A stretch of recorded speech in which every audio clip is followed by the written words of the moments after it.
What is going on, people that watch my videos? Hope you're having a good day. We're back in the shop today with your boys S2000. It looks super sexy in the shop.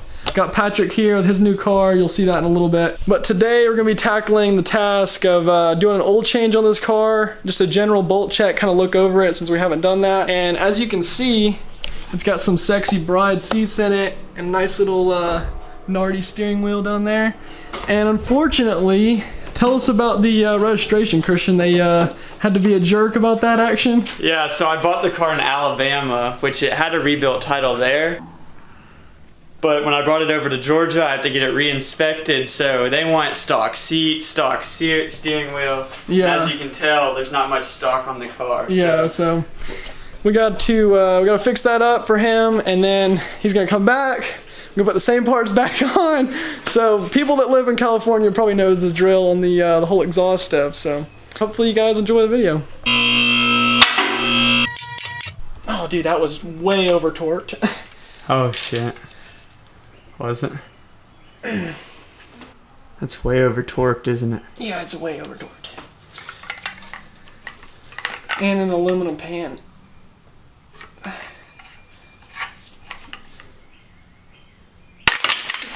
Oh, shit. Did it give? Oh, it did. Okay, cool.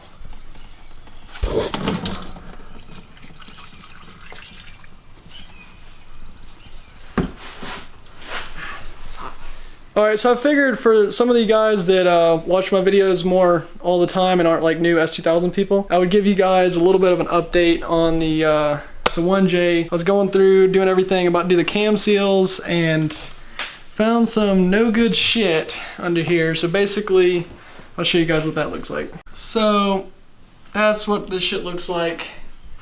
Not good. The exhaust side's even worse than the intake side actually.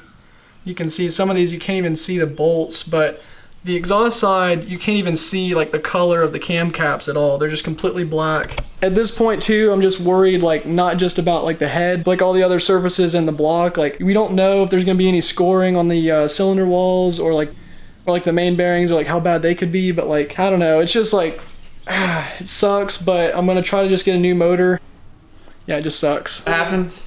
It's messy, you don't have the right tools. That is what happens. You need a But I had the right tool myself and stood under where it was dripping. All these tools. All the tools in the shop. Yeah, that much to film now, you want to know. But still, this is like, it adds to the video. You filming? Yeah. It adds to the video. We're adding to the video, guys. This is how you put in an oil filter. He knows his way around. Wait, what the hell just happened? Wouldn't it be best to move that oil thing so you don't potentially got something in it? That would be smart, but we're not smart. We like to dig things out of oil. I've done that several times. Drop your oil filter in oil before screwing it in. It helps. This is just the main problem here. Yeah, you can't really fix that unless you get a different exhaust or like round it lower, but it already hit, so I wouldn't round it lower. So we got the oil change now. We're just kind of going around it, bolt checking everything. Just kind of, this car is relatively new, so we're just kind of feeling everything, making sure nothing's loose or anything like that. Make sure it's good for the boy Chuck. For the boy Chuck. And we knew his car had a leak somewhere, but it looks like he got hit right here on the flange. It's literally popped off.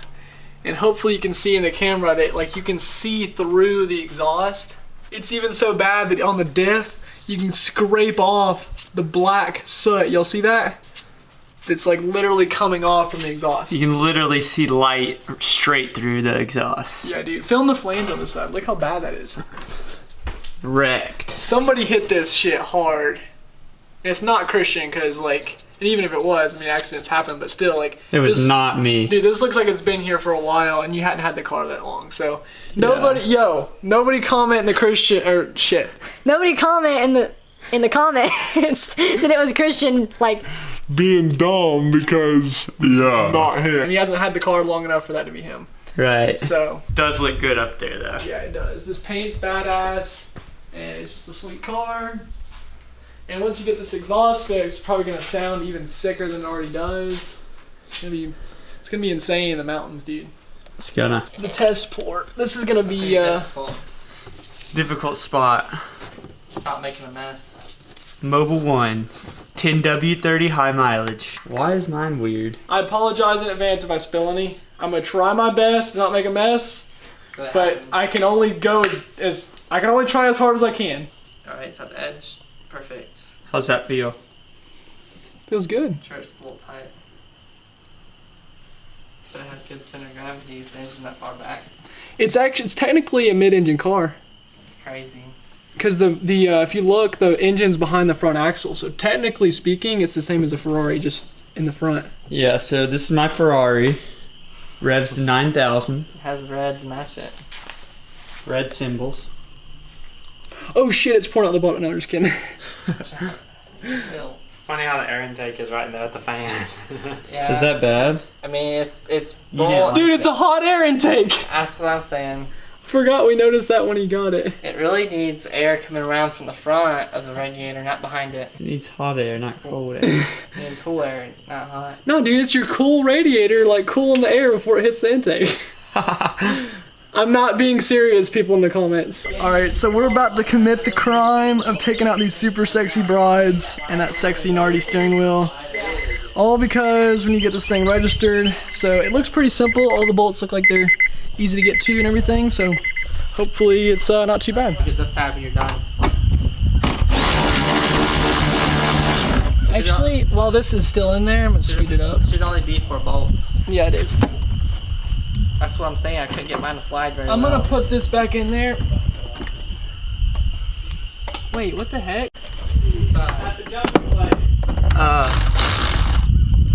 It's a 14. If we go jump, I'll jump if everybody goes jump. So if it's just me and Mary, I think it would be less fun with less people. I don't know. Can we take your car? We should all take our cars. I can't take this car. We could go jump and then go eat dinner or something. Did you find your tool? Did you film that? Yeah.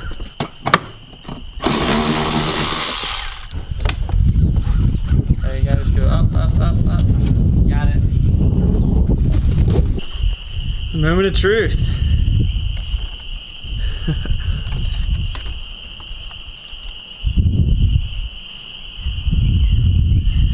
I'm gonna look this up. Alright, so we think the airbag's good, but we're just gonna bump the key, make sure it doesn't explode. I think we're good, dude.